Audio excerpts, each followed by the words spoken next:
झारखंड की रहने वाली ये महिला 30 सालों से मौन व्रत में है, सिर्फ अयोध्या में बन रहे राम मंदिर के लिए। 30 वर्षों तक इन्होंने अपने मुख से एक शब्द नहीं कहा, जानिए कैसे। और क्या आपको पता है, दुनिया का कोई भी इंटरनेशनल स्पेस स्टेशन में चाइनीज व्यक्ति अलाउ नहीं है। स्पेस स्टेशन में चाइनीज व्यक्ति पूरी तरह से बैन है। क्यों?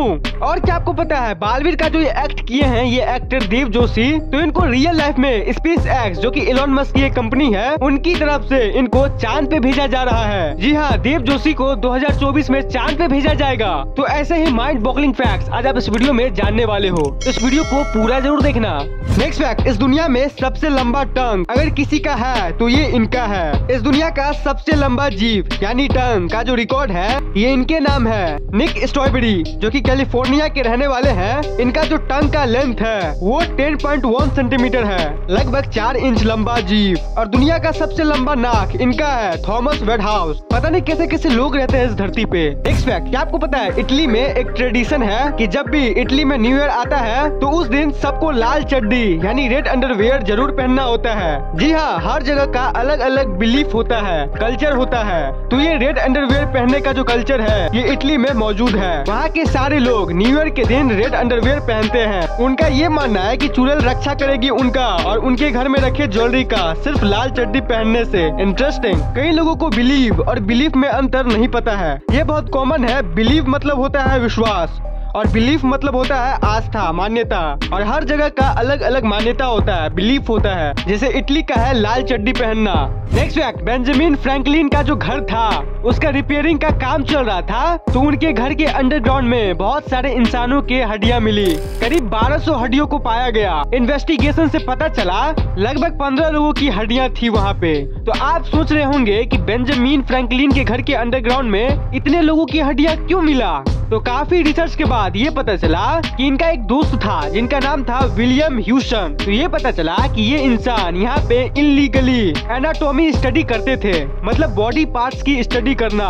उस टाइम बहुत ही कम जानकारी अवेलेबल थी ह्यूमन बॉडी के बारे में। तो लर्निंग के पर्पज से इनलीगली विलियम ह्यूसन इंसानों के बॉडी की स्टडी करते थे और नॉलेज गेन करते थे। तो वही इंसानों की हड्डी उनके घर के नीचे पाया गया। अब उसके बाद क्या हुआ ये बाद में बताऊंगा रिसर्च करके।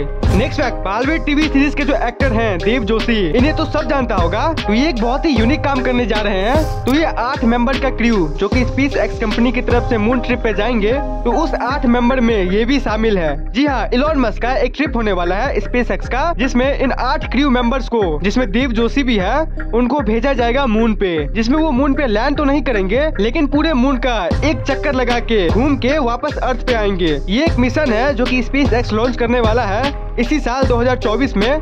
इस आर्टिकल में आप इन 8 लोगों के नाम जान सकते हो और इसको जापानीज बिलियनियर लॉन्च करने वाला है। इस क्रू को नाम दिया गया है डियर मून क्रू। और इस ट्रिप में भारत से हमारा बालवीर यानी देव जोशी भी जाने वाले हैं। नेक्स्ट फैक्ट, देखो जिस तरह चाइना का बर्ताव भारत के प्रति है, जिस तरह बॉर्डर में इनकी हरकतें हैं, ये दोस्त की कैटेगरी में तो 1% भी नहीं आता। भले ही ऑफिशियल मीटिंग में चेहरे पे बड़ी बड़ी स्माइल्स हो, पर अगर चाइना के बारे में बात करें तो ये देश कितना एडवांस्ड है वो हम नहीं इग्नोर कर सकते। इनका इंफ्रास्ट्रक्चर बहुत तगड़ा है। आपने उन वायरल रील्स को तो जरूर देखा होगा जिसमें चाइना के रोड पर कुछ लोग चल रहे होते हैं और बड़ी बड़ी बिल्डिंग्स रहती है, लेकिन कुछ देर बाद ये पता चलता है कि वो तो किसी दूसरे बिल्डिंग पर थी। असल ग्राउंड तो अभी भी बहुत नीचे है। तो चाइना बहुत ही ज्यादा एडवांस्ड कंट्री है। वो अलग बात है कि आने वाले टाइम में हमारा देश भी चाइना को पीछे छोड़ देगा, वो तो तय है। बट इम्पोर्टेंट बात यह है कि इतना टेक्नोलॉजिकली एडवांस्ड होने के बावजूद भी दुनिया में कोई खास इज्जत नहीं है चाइना की। सब चाइना से नफरत करते हैं, कोई इस पे भरोसा नहीं कर सकता।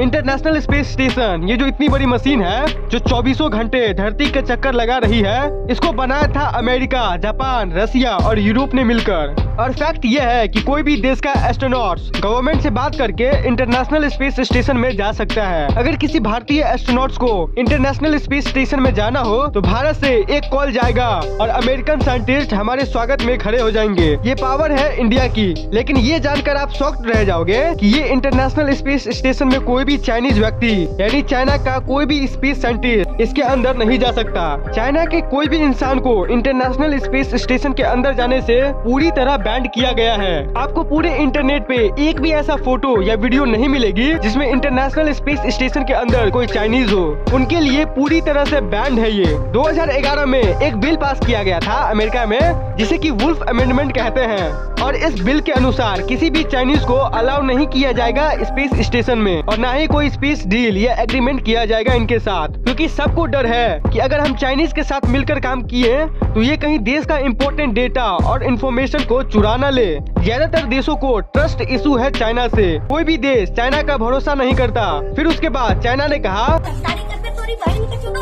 फिर बहुत मेहनत करने के बाद साल 2021 में चाइना ने अपना स्पेस स्टेशन बना दिया, और वो भी एकदम high level advance space station. जैसा कि आप इस इमेज में देख सकते हो, ऊपर जो है वो चाइना का स्पेस स्टेशन तियानगोंग है, जिसे अकेला चाइना ने बनाया है, और उसके नीचे इंटरनेशनल स्पेस स्टेशन है, जिसे सब मिलके बनाया है। आप देख सकते हो दोनों में कितना अंतर है। वैसे भारत भी 2035 के आसपास अपना खुद का स्पेस स्टेशन लॉन्च करने वाला है, जिसका नाम होगा भारतीय अंतरिक्ष station BAS। Next fact, Saraswati Devi ये जो महिला है ये झारखंड की रहने वाली है, और आप ये जानकर चौंक जाओगे कि ये महिला 30 सालों में अभी तक एक बार भी नहीं बोली है। जी हाँ, 30 सालों से इनका मौन व्रत चल रहा है। इनका मौन व्रत रखने का रीजन क्या है पता है? इनका कहना था कि जिस दिन राम मंदिर बन जाएगा और रामलला जब हमारे अयोध्या आ जाएंगे तो उसी दिन मैं कुछ बोलूंगी, अपना मौन व्रत खोलूंगी, और जो पहला शब्द ये बोलेंगी वो सीताराम बोलेगी। ये महिला 85 साल की है, और उन्होंने 6 दिसंबर 1992 में ये मौन व्रत रखी थी। सोच सकते हो